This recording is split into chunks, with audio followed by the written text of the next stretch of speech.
سلام، خوش اومدید به اولین قسمت مصاحبه با طراحا و بازیسازه ایرانی. در خدمت آقای اشکان جواهری هستیم، مدیر و طراح مجموعه دورهمی جواهری. آقای جواهری سلامی هست.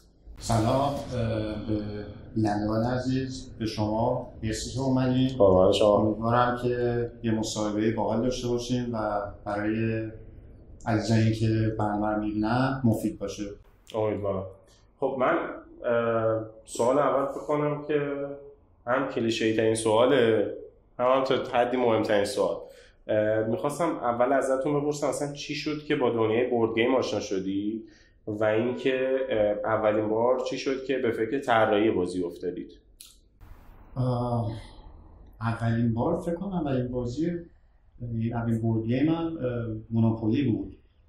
بعد سرنخ بود یا همون کلوب، البته یه ورژن دیگهش. بعد ولی خب موقع من کلا گیمر بودم، یعنی نینتندو داشتم، سگا جنسیس داشتم. بعد در کنارش خب فوتبال بازی می‌کردم، کلا بازی دوست داشتم. تو مدرسه هم یه بازی‌ها رو طراحی می‌کردیم، مثلا با کاغذ و با خودکار و یه سری کارا می‌کردم و اینا. کلا فکر کنم مادرزایی بود، یعنی دوست داشتم. تا اینکه رسیدم به جایی که تصمیم گرفتم تولید کنم بازی. بله، افتادم توی این داستان. اولین بازی هم که شب مافیا بود. اولین بازی که طراحی کردی، البته فکر نمی‌کنم شب مافیا بوده باشه. اولین بازی که تولید کردین شب مافیا بود. بله. یه توضیح هم راجع به اون بدین که چی شد که اصلا رفتین سراغ مافیا این ترم، چون اون موقع هم خیلی تاب و تابش نبود قبل از اینکه شب مافیا بیاد. یعنی در واقع شب مافیا که اومد یکم دوباره تاب و تاب مافیا را افتاد و شروع کردن همه ایونت گذاشتن و این داستانا. خب ما مافیا زیاد بازی می‌کردیم، ولی مافیا کلاسیک واقعی، فقط شهروند ساده بود و مافیا ساده. بعد خب طبیعتاً من شاید بیشتر بازی کردیم، مثل نقشا تو ذهنم اومد و اینا، ولی هیچ وقت با اون نقشا با بچه‌ها بازی نکردیم، یعنی فقط من یادداشت می‌کردم. تا اینکه یه تصمیم گرفتم بازی تولید بکنم و اینا. خب چند تا بازی و گزینه داشتم، مثلا من بازیامو سال 94 ثبت کردم.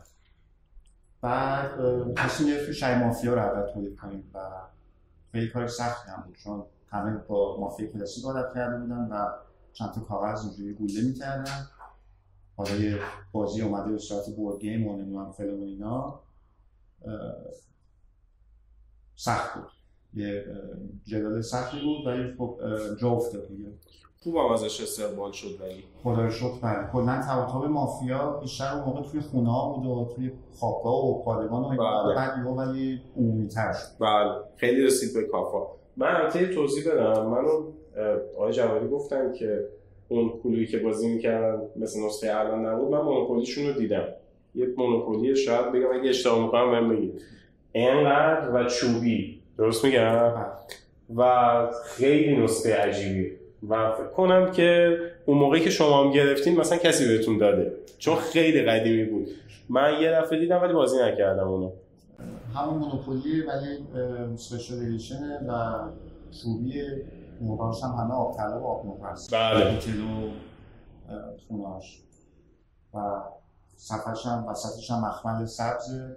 بله. احتمالاً کلو هم همون طوری بوده دیگه که میگین فرق داشته. یه ورژن متفاوت بود که شبیه اسکاتلند یارده. از امارت دوزی میشه، چند تا تابلو نقاشیه که یه نسخه‌ای از همون کلوه که میگم تولید نمیشه، ولی خب مثلا خیلی باحال به نظرم از اسکاتلند یارد و مثلا اینجور بازی‌ها خیلی باحال‌تر بود. البته دارم هم بازی خیلی معروف مثلا مونوپولی، ریس، کلو، اینا نسخه‌های مختلف دارن. کلو مثلا من چند وقت پیش چی شد خیلی عجیب بود، هری پاترش بود، نسخه‌های مختلف میزنن که بعدش هم دیگه تولیدش متوقف میشه، فقط یا یه مثلا دو چاپ داری یا دو. شما اسم مجموعتون دورهمی جواهریه و تا حالا هم هر چی بازی اومده بازی دورهمی بودن. برای این فکری دارید یعنی میخواین همیشه همین سبک رو ادامه بدید، یا اینکه ممکنه که مثلا بازی دیگه‌ای هم توی این مجموعه باشه، بازی غیر از بازی دورهمی، بازی یکم مثلا سنگین‌تر یا مثلا بازی‌های یکم خشک‌تر در واقع؟ بله داریم، این که برنامه‌مون هست و بوده. خب طبیعتاً چون عنوان اون دوره همیه بیشتر سراغ بازی‌های حالا دوره همی طور می‌ریم. دوره همی 4 نفر و 3 نفر هم میشه. بله. 10 نفر میشه. دوره همی 4 نفر هم میتونه خیلی خوش بگذره. ولی خب بازی‌های مثلا انتزاعی داریم، همون بازی خوش که شما گفتیم. خوش‌تر به نسبت. یکم جدی‌تر. من منظورتون گرفتم، آره همون خوش‌تر رو داریم تو برنامه. خب خدا رو شکر، چون که فکر کنم برای خیلی هم سوال بودش این داستان. اما خب بازی دوره همی واقعا جزو پرطرفدارترین بازیاست و اینکه یعنی شاید بشه گفت طراحیشون هم طراحی خاصیه. طراحی بازی دوره همی راحت نیست. دقیقاً، یعنی اینکه قوانین کم باشه لزوم بر این نیستش که بازی آسونه، چون که بازی باید چطور بگم سرگرم کننده هم باشه، حالا در این قوانین ساده و در تکرارپذیری بالا، یعنی همه این مسائل هم هست. خب ما موضوع اصلی این مصاحبهمون نمایشگاه اشپیل توی اسن که امسال هم احتمالاً میدونید که به صورت دیجیتالی قرار باشه این نمایشگاه. شما سال اولی که خودتون رفتین اسن چطور بود؟ چه تجربه‌ای بود؟ اولین باری که خودتون رفتین که فکر کنم غرفه هم نداشتین سال اول. چطور بود تجربه اون نمایشگاه؟ تجربه خوبی بود. 2 سال پیش بود، با جناب آقای لولاگر رفتیم و فقط به عنوان بازیکننده بودیم. خیلی جالب بود چون این تجربه اولش واقعا یه چیز اصلا نمیشه توصیف کرد، چون یه اصلا این دنیا عجیب غریبی بود. مثلا شما چند ساعت فقط مهدی که کجا بری چیکار بکنی، مثلا می‌بینید انقدر باحاله، هر جایی میری حتی گوشه‌ش هم بری، اون سالن تحت ایام بری باحاله، هر قفه‌ای بری چیز باحال داره، یه چیز جالبی همیشه پیدا میشه. بعد میتونی ساعت‌های قفه شما رو سرگرم کنه. اینکه برنامه‌ریزی کنی چجوری قفه‌ها رو همه بری و اینا خودش اصلا یه استراتژی، یک بازی بود اصلا. چه فایده‌ای داشت براتون؟ فایده‌اش این بود که سال بعد قفه گرفتیم تو اسن.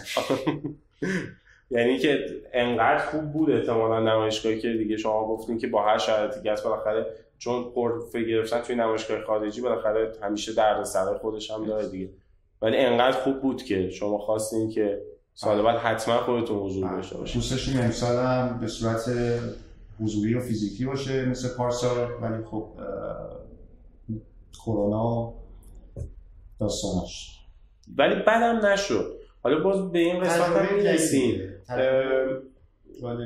ما اتفاقا یه سری برنامه هم داریم راجع به همین تاریخچه اشپیل. توی اونم گفتیم اگر که از سال بعد همین اتفاق بیفته، یعنی که هم نمایشگاه حضوری باشه، حالا اگر که با فرض اینکه کرونا نباشه، هم نمایشگاه دیجیتال، خیلی اتفاق بزرگیه، ولی فکر نمی‌کنم این اتفاق بیفته، ولی اگه بشه خیلی خوب میشه.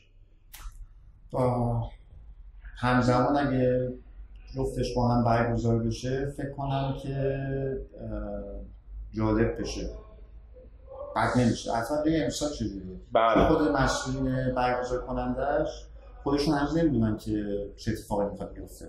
برقرار شده فکر کنم اگه اشتباه نکنم 19 اکتبر اعلام کنن که نهاییش چجوری میشه دیگه، یعنی که دقیقاً چه برنامه‌ای هست و چه شکلیه.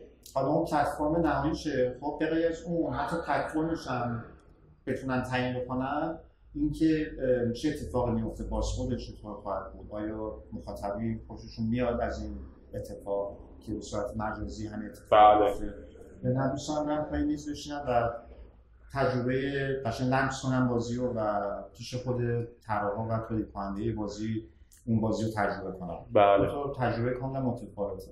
امیدوارم که باحال باشه امسال. بد که نمیشه طبیعتا. نه بد نمیشه. امیدوارم خیلی باحال بشه. اون چیزی که انتظار داریم بشه. بله. ما بریم یه استراحت بکنیم، یه گپ کوچیکی زدیم ما با جواهری، ادامهش رو بریم توی قسمت بعدی ببینیم.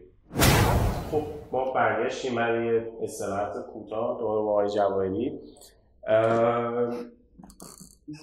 پارسال که توی نمایشگاه اشپیل غرفه داشتین، اون چه تجربه‌ای بود و اینکه چه چالشایی داشتین برای اینکه اونجا بتونید غرفه بگیرید و اینکه اون چند روز نمایشگاه رو بتونید خوب بگذرونید؟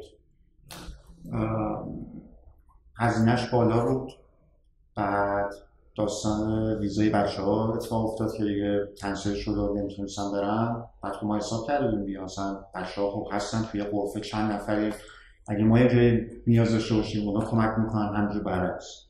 ولی خب یهو دست حنا شد، یه غرفه 30 متری، اونم توی نمایشگاهی که میشه گفت خفن‌ترین نمایشگاه بورد گیمی دنیاست. اون همه رنده خفن، اون همه غرفه‌هایی که خودشون برای خودشون کسی هن و حرفی هستی گفتن دارن و بعد اتفاقایی افتاد و بعد کلاً تجربه سخت، جالب و شیرینی بود که خیلی چسبید، چون انصافاً اونا خیلی ما رو تحویل گرفتن، از کارهای ما خوششون اومد. بله. یعنی حضور ما فقط همینجوری نبود که بریم اونجا، اگه امکانش بود حتی میتونستیم روابط بیشتری هم ایجاد بکنیم و بتونیم حالا ما بازی بریم ولی متاسفانه شرایط فعلا مساعد نیست برای این کار. ولی تجربه خوبی بود. امیدوارم حالا امسال که مجازی و آنلاین بود هیچی، سال بعد شرکت‌های بیشتری از ایران به عنوان نماینده برن اسم. بله البته این نکته هم بگیم که پارسال اولین سالی بودش که یک گروه ایرانی، البته حالا یک گروه نه چند تا گروه ایرانی توی نمایشگاه غرفه داشتن تا حالا این اتفاق نیفتاده بود و احتمالاً گفتیم که خیلی هم مثلا برخوردشون خوب بود و خیلی خوب جا افتادنی. یکی از دلایلش هم همین بوده که تا حالا ایران هیچ وقت نبوده توی همچین نمایشگاهی و پارسال هم حالا به نسبت حضور خوبی داشت، یعنی که چند تا گروه بودن که بازی داشتن، بازی‌های مختلف بود و شرایط جدیدی بود. حالا اندونزیا و نیجریه هم اولین بار رفته بودن. بله جالب بود. پارسال با اونام برن همین کارا رو بکنن. یه دلیلش این بود که خب براشون جالب بود که مثلا از یک کشوری خب اولین بار 5 تا مجموعه داره میره شرکت میکنه، طبیعتاً براشون جالبه. ولی خب تبلیغاتی که ما قبل از نمایشگاه کرده بودیم و بازی‌ها رو معرفی کرده بودیم خیلی تاثیرگذار بود. اینا دیگه بودن بازی‌ها رو خوششون اومد بود و خب این باعث شد که دیگه به اونجا خیلی خوب تحویل بگیرن. بله. حالا برنامه‌تون برای نمایشگاه امسال چی؟ با توجه به شرایط دیجیتال بودنشون که گفتیم که معلوم هم نیست چی بشه و اینا، برنامه دوره همی برای این نمایشگاه چیه؟ ما یه غرفه کوچولو گرفتیم تو اون کهکشان بازی که هست. ما کوچیک‌ترین غرفه رو گوشه‌ها اگه بریم سرچ کنیم با به تلسکوپتون قوی باشه میتونیم ما رو پیدا کنیم اونجا. یه غرفه مجازیه که بازیامون اونجا ارائه میدیم. فربادنگارا و بومیز هم غرفه گرفتن و صرفا گرفتیم که حضور داشته باشیم، چون کار دیگه‌ای نمیشه کرد و شک کنیم تا سال بعد که یه برگرده به روال عادی. امسال ما دخان آخرین سال رو داریم که یه ورژن اصلیشه، بله نسخه اصلیشه و 2 تا بازی جدید به نام معبد یا تمپز و ریجن یا اقلیم که اون 2 تا هم حالا احتمالاً آخر این سال یا سال بعد تو ایران تولید میشه. و ما گفتیم که حالا که نمایشگاه مجازی و آنلاینه یه اعلام حضوری بکنیم که این 2 تا بازی جدید هم هست و بله.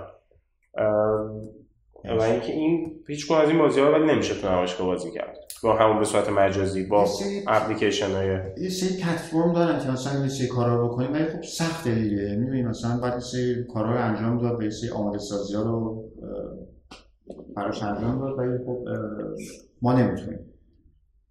بعضی از بازی‌ها رو فکر کنم بشه. البته بازیایی میشه که مثلا پخش شده باشه و همه بازی کرده باشن و بدونن بازی چیه، شاید اونا رو بشه آنلاین. ولی مثلا بازی که هنوز کسی نمیدونه چیه سخته دیگه، تا راهنما رو بخونه بعد حالا بخواد بازی کنه و تو اون 4 روز ببین که یه کاریه که زحمتش خیلی زیاده.